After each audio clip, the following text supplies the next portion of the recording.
Hello guys, कैसे हैं आप लोग। हम सब यहाँ तो जानते हैं कि हनुमान जी कितने शक्तिशाली और महाबली थे। उनकी शक्ति और उनकी कथाओं का वर्णन हमें रामायण और महाभारत काल के ग्रंथों में मिल जाता है। और हम सबको यहाँ भी पता है कि हनुमान जी को उनकी शक्तियाँ कैसे प्राप्त हुई थी। आज हम अपनी इस वीडियो के माध्यम से आपको एक ऐसे ही श्राप के बारे में बताने जा रहे हैं जिसने हनुमान जी से अपनी सारी शक्तियाँ छीन ली थी।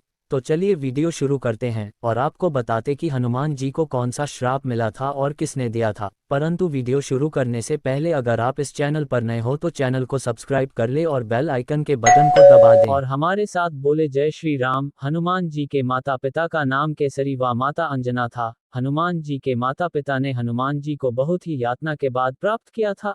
हनुमान जी भगवान शिव के 11वें अंश अवतार माने जाते हैं, जिन्होंने इस पृथ्वी पर भगवान विष्णु के 7वें पूर्ण अवतार भगवान श्री राम की सहायता करने के लिए जन्म लिया था। इसी कारण हनुमान जी में अत्यधिक बल एवं शक्तियों का वास था। हनुमान जी बचपन में बहुत ही चंचल और नटखट थे। इसी कारण वह अपनी बाल्यावस्था में अपने आसपास रहने वाले ऋषि मुनियों को बहुत तंग किया करते थे। प्रतिदिन उनकी शरारतें बढ़ती जा रही थी। उनके माता पिता भी बहुत चिंतित रहने लगे।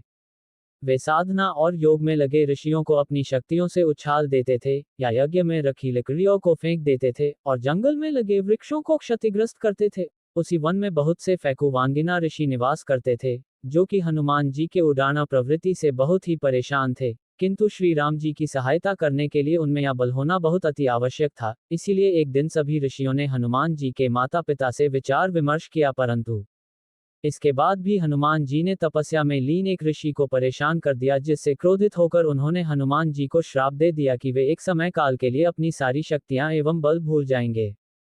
और एक समय के बाद जब श्री राम की सहायता के लिए कोई ज्ञानी व्यक्ति उन्हें उनकी शक्तियां और बल के बारे में ज्ञात कर आएगा, तब उन्हें अपनी सारी शक्तियां वापस प्राप्त हो जाएगी और वहां अभी के समान बलशाली बन जाएंगे। इस श्राप के मिलने के बाद हनुमान जी खुद को मिली शक्तियां और बल को भूल गए एवं इसके परिणाम स्वरूप उनका ऋषि मुनियों को तंग करना भी समाप्त हो गया। अब हनुमान जी भगवान के स्मरण में लगे रहते और वेद और शास्त्रों का अध्ययन करते रहते हैं। जब सीता माता का हरण किया गया, उसके बाद श्री राम जी माता सीता की खोज में निकले और हनुमान जी से उनका मिलन हुआ। इसके बाद राम जी की मित्रता सुग्रीव से हुई और श्री राम जी के कहने पर सुग्रीव ने अपनी सेना को माता सीता की खोज में चारों ओर भेजा।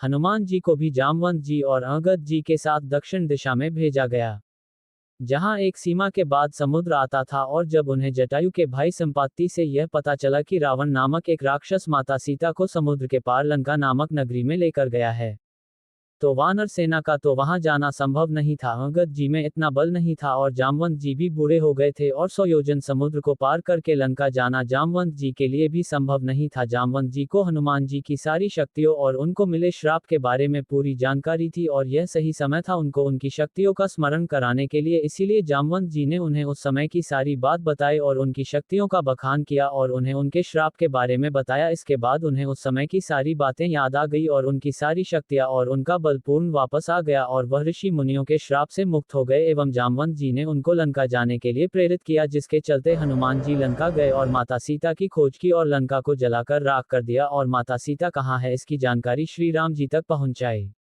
तो इस वीडियो में इतना ही। अगर यह वीडियो आपको अच्छी लगी तो वीडियो को लाइक करना, कमेंट में जय श्री राम लिखना और सभी हनुमान भक्तों को शेयर करना और हमारे साथ बोले जय श्री राम।